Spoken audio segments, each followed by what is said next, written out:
আমি বলছি রে বোন, তোকে শক্ত হতেই হবে। এই যেমন আমি আজ সব হারিয়েও এই দেখ কেমন আমি বেঁচে আছি। দাদা কেমন করে শান্ত হবো দাদা, কেমন করে শান্ত হবো তুই বলতে পারিস দাদা?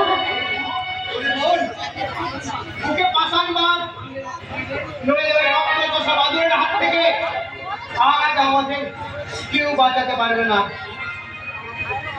সবার সংসার আমাকে দেখি মুখ ফিরিয়ে হাসবে দাদা।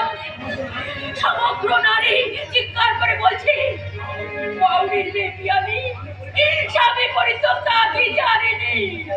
কিসের সমাজ? এই যে সমাজে ন্যায্য বিচার নেই, এই বর্বর সমাজকে আমি মানি না।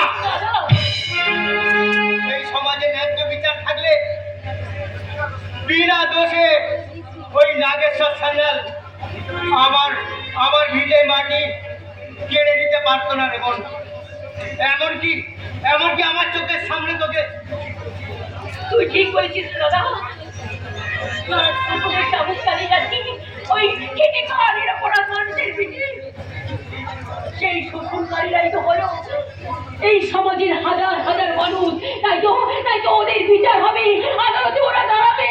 কিন্তু টাকার জোরে ওদের শাস্তির মাপ হয়ে যাবে দাদা। পিয়ালি বোন, ওই দেখ গেটের সামনে দাঁড়িয়ে ঈশ্বর তোর নাম ধরে কেমন চিৎকার করে ডাকছে।